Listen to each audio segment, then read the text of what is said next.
Welcome to the X Shack, episode 3.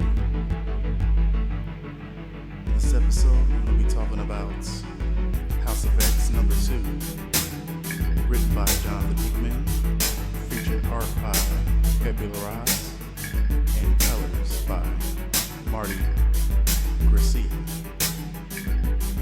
Warning, spoilers are ahead.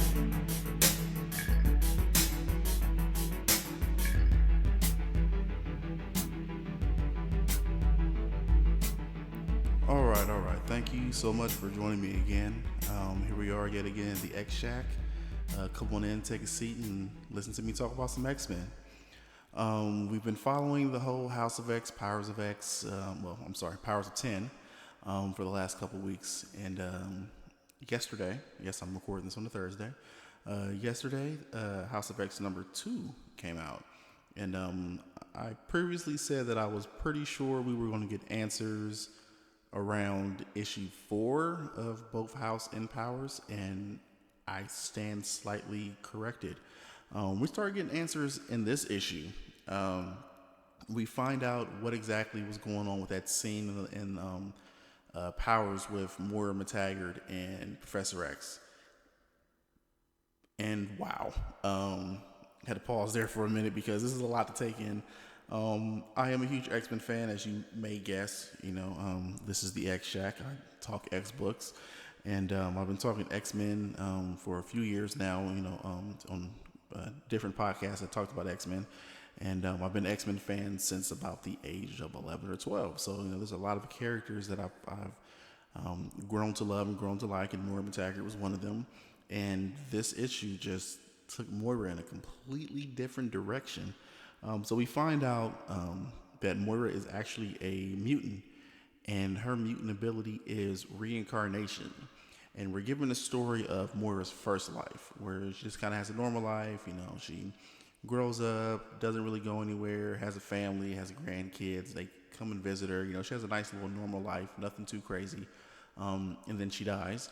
And then she is reincarnated. And when she's reincarnated, she actually can remember her entire previous life while she's still in the womb. Thus begins the journey of Moira McTaggart, trying to not really let on that she has all this knowledge from her previous life. And, semi-succeeding. And then we find that she realizes something is wrong. Yes, she dies again, and yet again the cycle continues, but this time she's more driven towards the sciences, and she finds out about Charles Xavier, and after dying again, she comes back and she's driven even more to meet this man. Somewhere along the line, she runs amok, and she she gets the idea that being a mutant is a curse. And since she has gone into the field of geneticists, she wants to try to find a cure for this curse, which she does. And that draws the attention of the Brotherhood, specifically Mystique, Pyro, and I'm drawing a blank right now. I don't know why I am drawing a blank on her name. Destiny. That's right, Destiny. Sorry about that. When you hold a lot of X-Men knowledge, sometimes it takes a sec to kind of, find the files in your head and pull them out.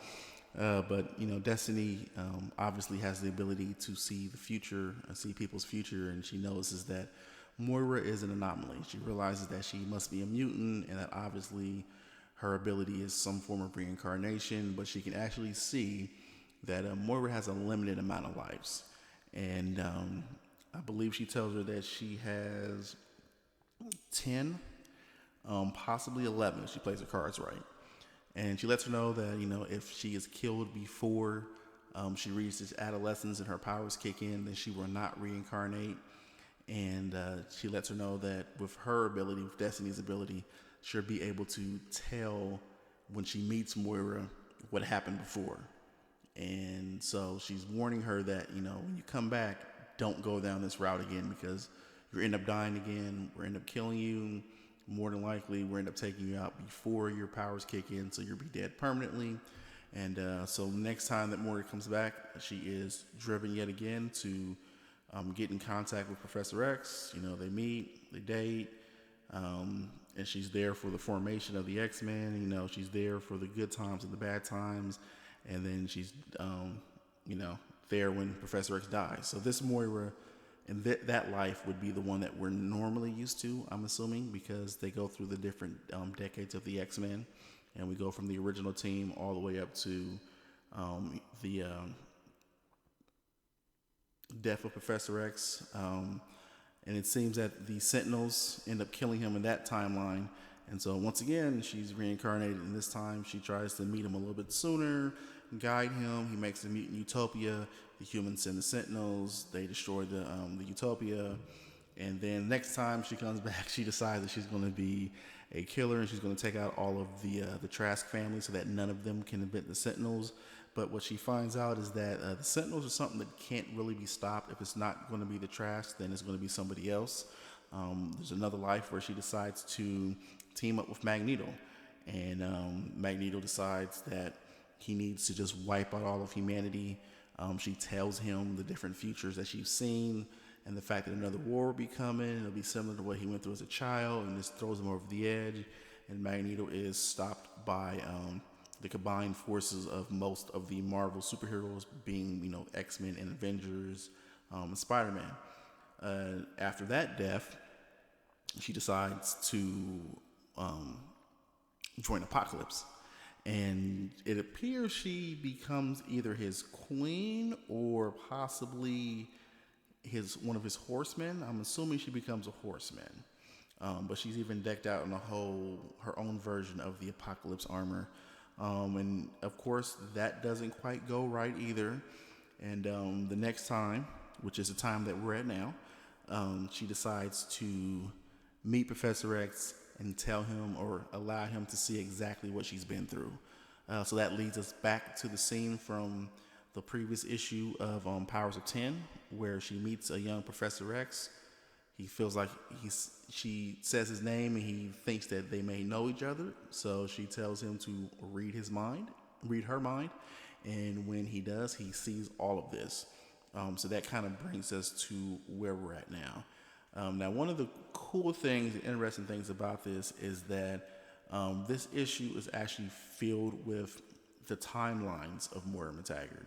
So when we're given the story about her reincarnating, and we're shown all of the different, or briefly told about all the different times she reincarnated, this issue actually features a timeline. And it goes from year one all the way to, well, I'm sorry, not year one, life one, all the way to life 10. And it even breaks down when key events happen. So some of the events that we kind of saw through reading the story are there.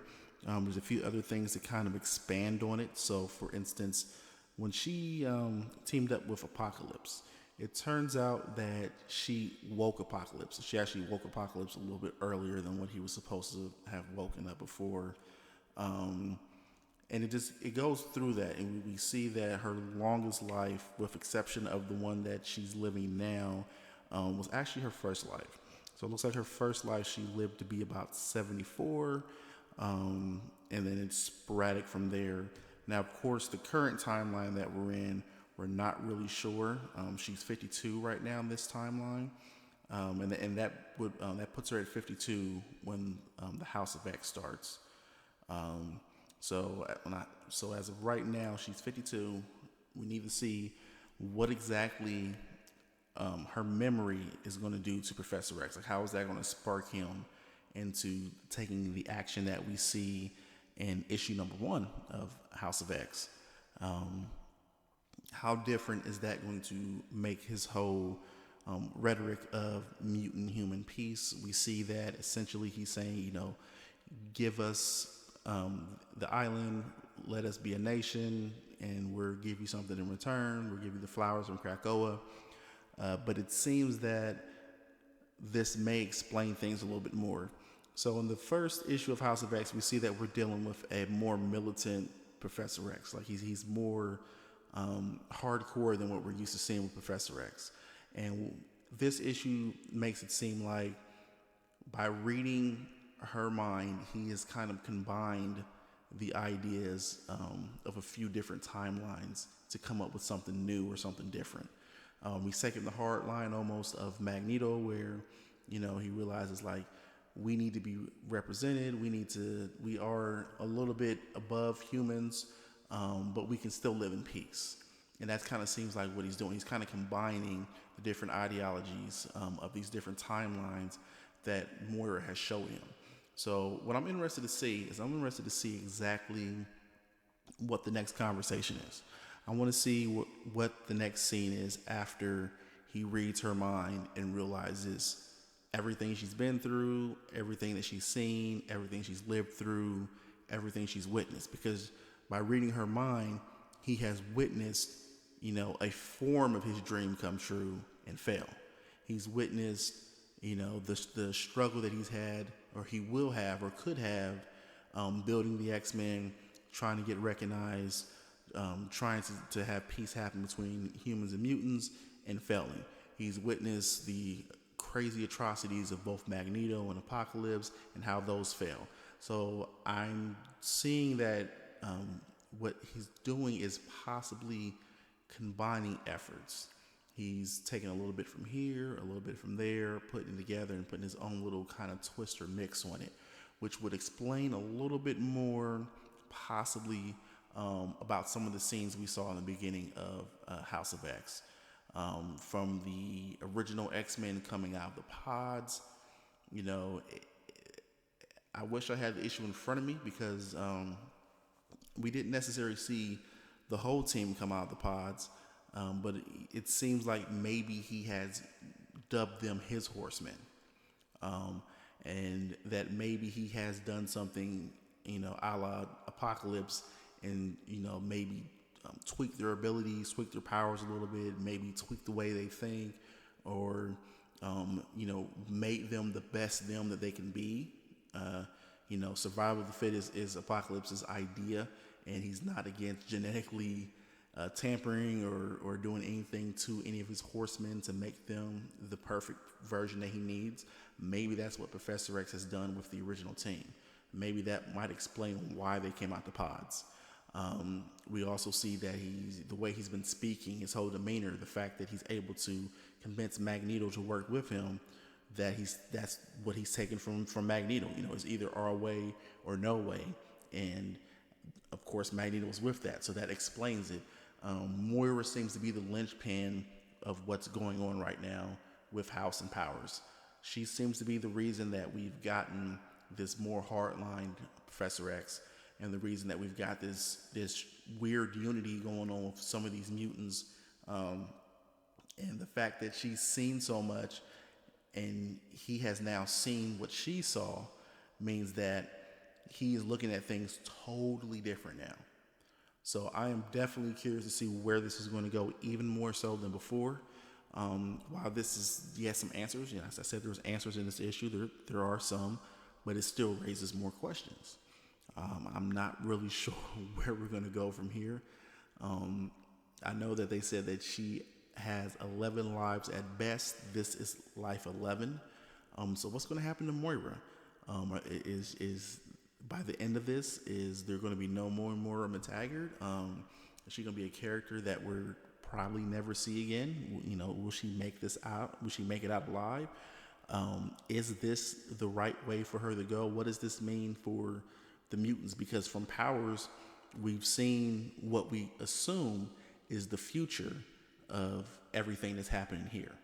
We're assuming that moment that he read her mind, he became the more militant Professor X, and that eventually his actions in House are going to lead to what's happening in Powers all the way 100 years, 1,000 years into the future. The whole human mutant robot war going on, the whole thing with Nimrod, the genetic engineering with Mr. Sinister, all of this seems to stem possibly from this one moment.